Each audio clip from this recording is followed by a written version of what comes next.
I'm not smoking dope, for the record. Okay. So hey, let me add some flavor though first for our viewers. Okay. So many years ago, I had hair and I met a president. So this is a trivia question. Which president do you think I met? So I'm not gonna share yet with our viewers which president I met, but I'm gonna show the picture proof later. But write in the comments which president I met. Yeah, all 1,200 of you. Yes, there's a lot of people watching. Okay. So first of all, here's the deal. Who we're not a political show, right? We look at everything. There's nothing partisan about us. We're actually both very middle of the road. Um, so what we look at everything here through the prism of investing, right? It's all about investing. So what are your thoughts on are you going into this with the theory that one candidate will be better or worse for the let's take the S&P 500 first. Yeah, that's a really good question. I mean, I tend to think that if a Republican president wins, maybe the market psychologically may anticipate better returns, therefore, sort of react, and there may be a few rallies because of it in the short term. That has crossed my mind, but I'm not making any major portfolio changes. I want to wait and see what happens, and then kind of assess from there. I'm not like playing this in any way other than long term.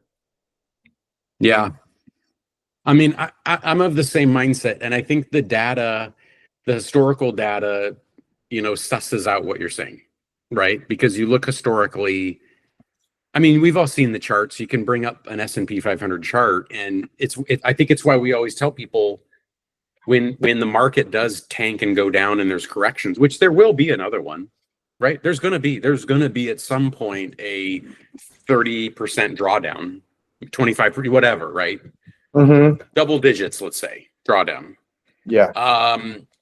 It's always temporary. I mean, it does that, and then it just sort of, and I continue to go back to this idea that, especially if you're looking at the S&P 500 or the Dow Jones Industrial, they're self-cleansing systems, right? They get rid of the weaker companies and they pop the stronger ones back in, and that if you think about that, don't you think of that as like your own personal army of like analysts and stock traders that are like working for you in that index? You know what I'm saying? Mm-hmm. Totally. So, okay. Did anybody guess what president I met?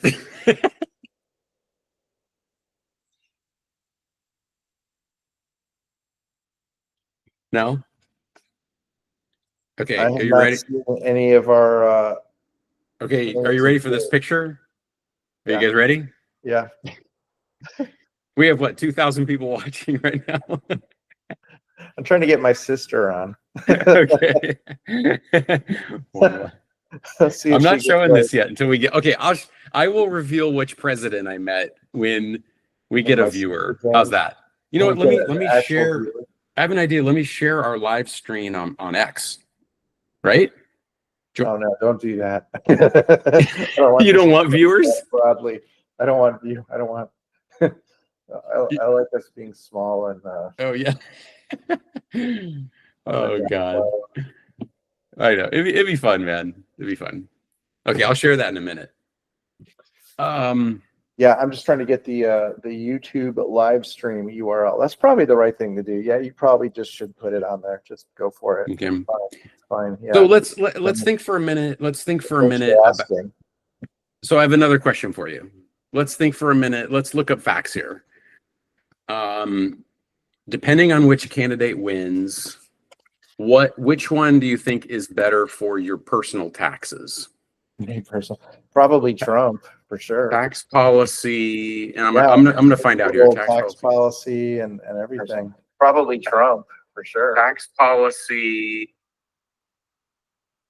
right? I mean, less capital gains tax, Um, Let's see here. more profits for energy companies, which I'm sure hold some percentage of our portfolio. I don't know how much, but something. So it says, okay, you ready for this? I'm ready.